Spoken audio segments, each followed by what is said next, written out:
So Freunde, die neueste Sorte von Holy ist gerade bei mir angekommen und wir machen mal eine Live-Verkostung, wie das Ganze schmeckt. Wir haben hier den Apple Alligator und ich habe mir schon sagen lassen, dass die Sorte wohl nach sauren Apfelringen schmecken soll. Also für alle Leute, die darauf stehen, das könnte eventuell was für euch sein. Mein kaltes Wasser steht hier schon, immer eisgekühlt, 4 Eiswürfel rein, 500 Milliliter Wasser und dann so einen guten Scoop. Da mache ich immer nochmal so einen kleinen mehr rein für den extra Kick. Apfelringe habe ich früher immer sehr gerne gegessen. Mal schauen, ich bin sehr gespannt. Kam eben gerade an. Checkt auch die neuesten Angebote auf der Seite von Holy, unten alles in der Videobeschreibung.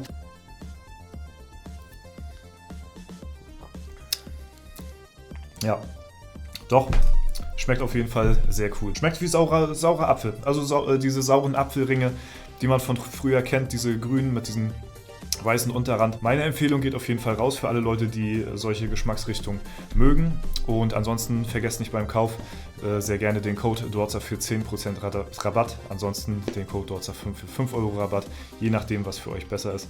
Und dann wünsche ich euch viel Spaß beim Einkaufen.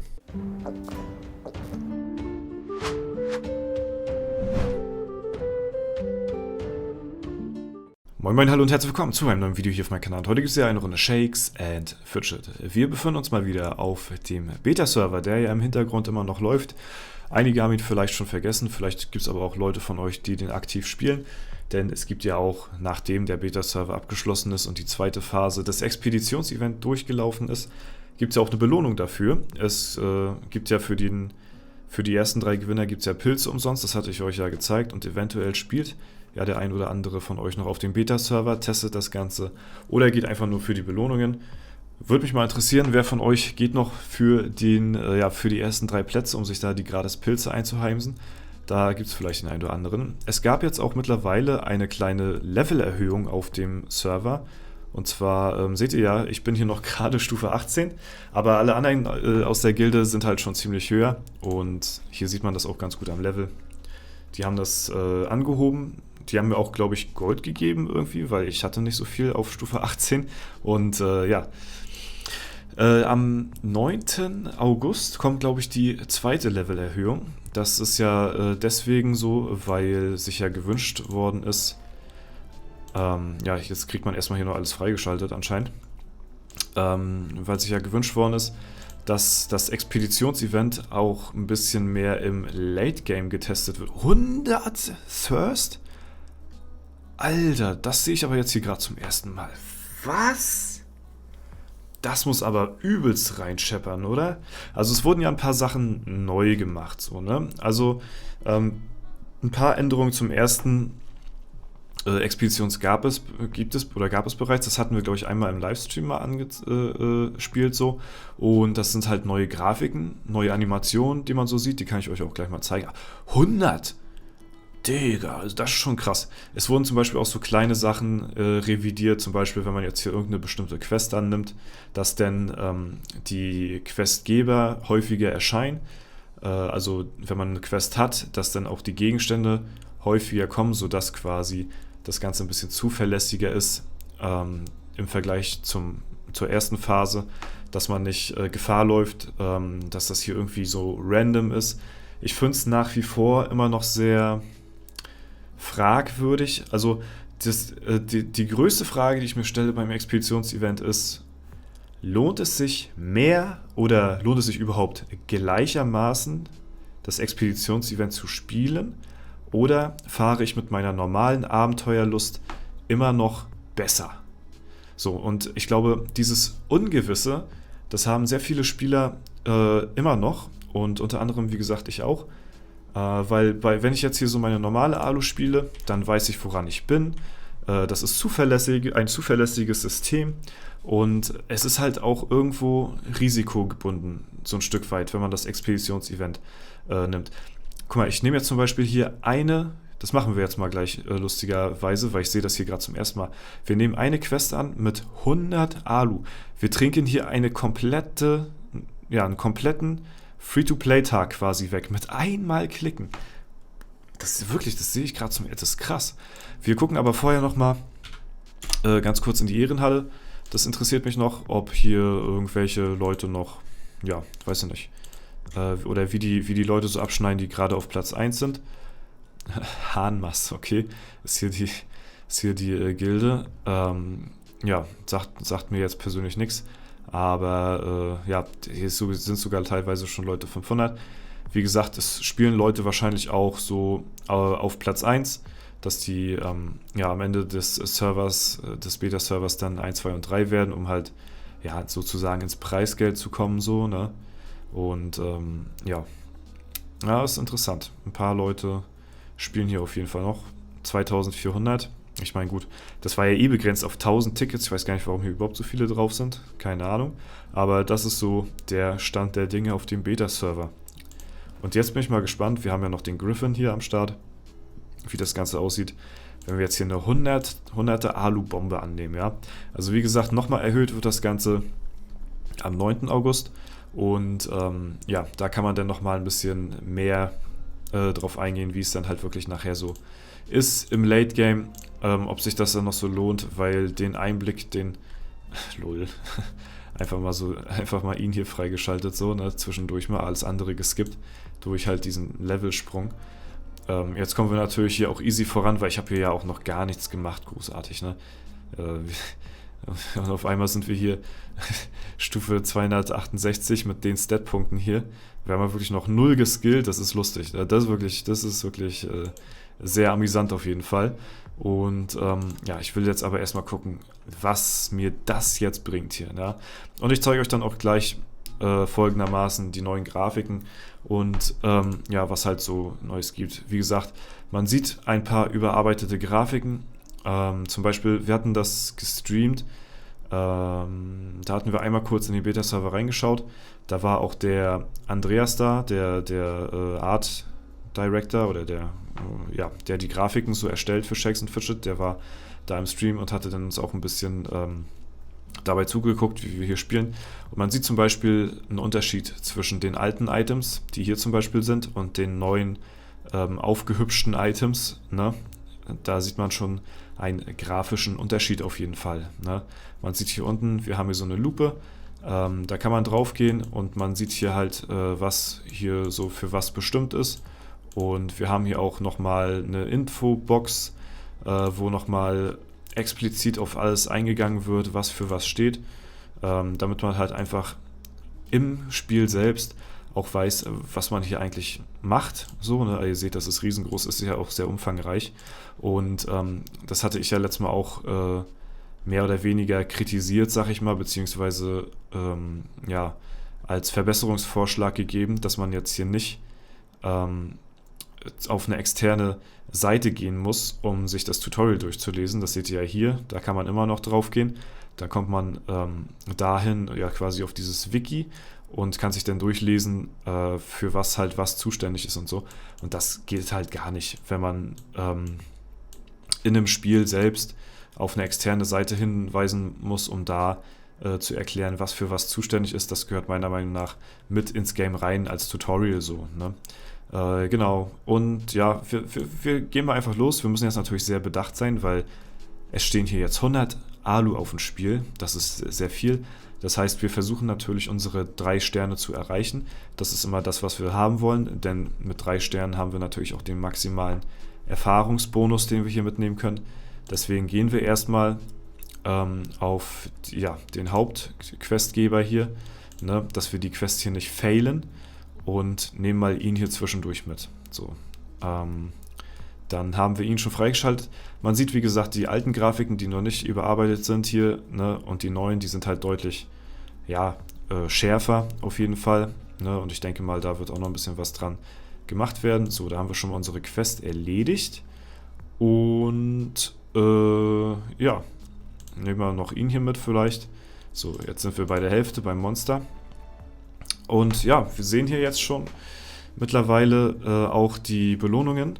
Das Ganze ist natürlich auch immer angepasst irgendwo an euren Level und halt mit wie viel Alu ihr die Quest macht. So, ne? Das ist ziemlich entscheidend. Man muss gucken, wie es nachher ist, wenn man zum Beispiel das Gold Cap erreicht hat. Wenn man auf 632 rumpimmelt, wie da halt das Gold bis dahin skaliert. Wenn man da halt 100 Alu annimmt, dann muss man sich das wirklich dreimal überlegen, weil halt 2 Minuten 30 16,5 Millionen Gold geben. ne? Das ist halt, ja, das Maximum so. Und das muss man sich halt dann hochrechnen auf 100 Alu, was man dann ja im Optimalfall bekommen kann und was halt hier halt einen so die Quest gibt. Hier würde ich jetzt natürlich eher das nehmen.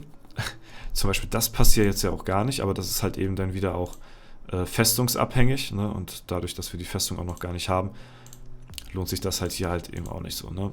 Also deswegen nehmen wir mal das an und einfach mal, Digga, das ist ja so krank. Dadurch, dass halt wirklich so viel Alu ist, braucht es tatsächlich auch 4 Sanduhren, um das hier zu skippen. Das ist ja interessant. Ne? Also eine Sanduhr skippt dann wahrscheinlich 10 Minuten oder was? Es wären ja dann, müssten ja 5 Sanduhren sein, oder? Oder weil die schon angekratzt ist, also müssten trotzdem 5 sein, glaube ich. Ne? Naja, auf jeden Fall nehmen wir ihn jetzt erstmal mit. Und jetzt sind wir hier schon fast fertig. Diese Kisten, also wenn man hier so einen Schlüssel annimmt, dann schaltet man ja eine Kiste frei mit Loot drinne, ne? Das würde mich mal auch interessieren, wie hoch der Loot in der Kiste ist, wenn es jetzt sich um 100 Abenteuerlust handelt. Wäre mal sehr interessant, aber ich möchte jetzt erstmal noch safe versuchen, die 40 Heroism zu bekommen, damit wir hier auch unseren maximalen Boni auch kriegen mit den 3 Sternen. Und ja, den haben wir jetzt freigeschaltet. Jetzt sind wir bei 10 von 10. Das heißt, jetzt ist quasi auch egal, was wir hier annehmen, weil das Ding jetzt sowieso vorbei ist. So, das skippen wir nochmal. Und dann sehen wir haben unsere 3 Sterne und haben hier jetzt 12,9 Millionen XP gemacht. Ne? Wir haben ja, 2 neue Schlüssel freigeschaltet. Hier einmal für die Toilette und hier irgendein Dungeon Key. 1,9 Millionen Gold und halt noch ein paar Ressourcen. So, das hatten wir jetzt zwischendurch freigeschaltet, ne? Aber ist jetzt halt so die Frage, ne? Ist es das jetzt halt eben, diese 100 Alu? Jetzt sind halt 100 Alu weg, ne? Das ist schon echt heftig, muss ich mal so sagen. Wir trinken mal nochmal so viel. So. Okay, jetzt können wir hier, jetzt gehen wir mal normal rein. Jetzt steht ja nicht ganz so viel auf dem Spiel, sag ich mal, ne? Ihn nehmen wir mal mit. Ja, dann nehmen wir den Kollegen hier. Den hier.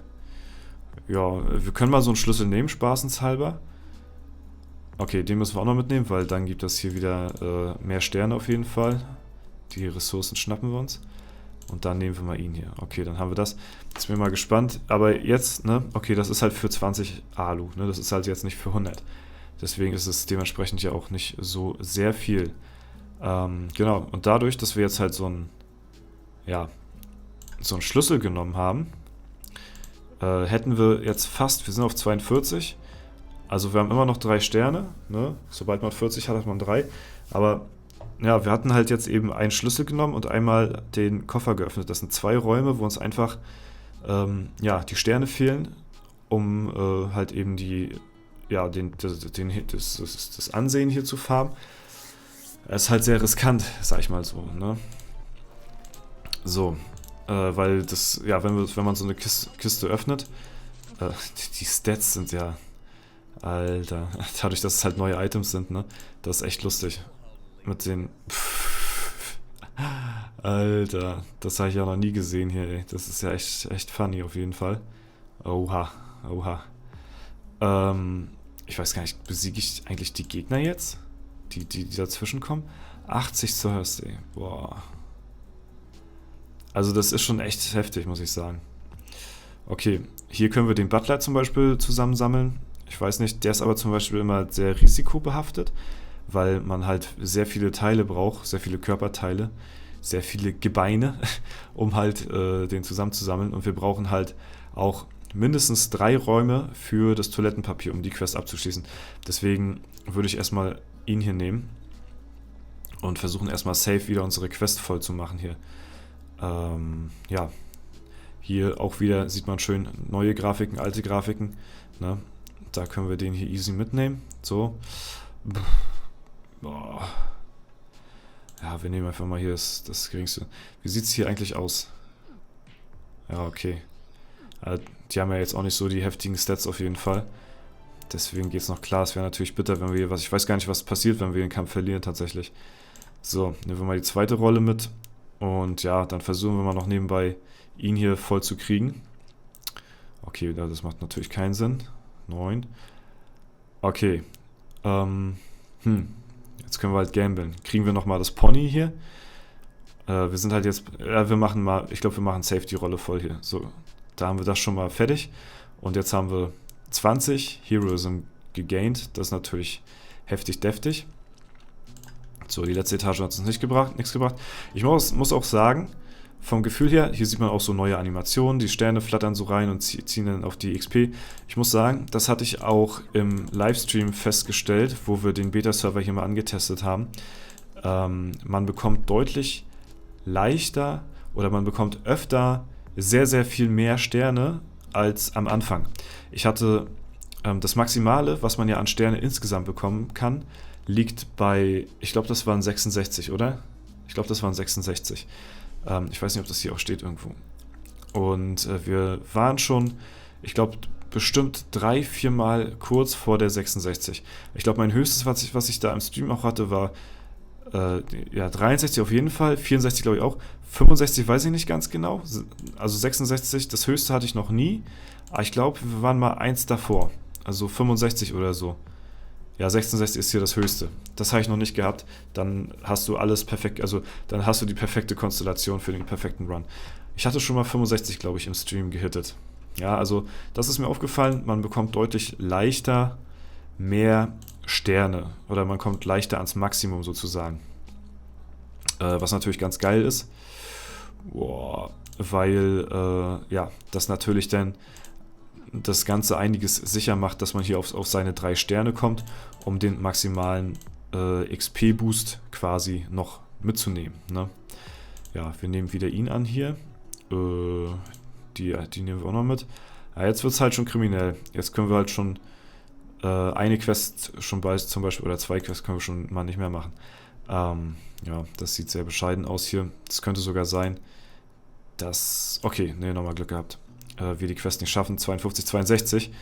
Ja, also auch easy geschafft auf jeden Fall.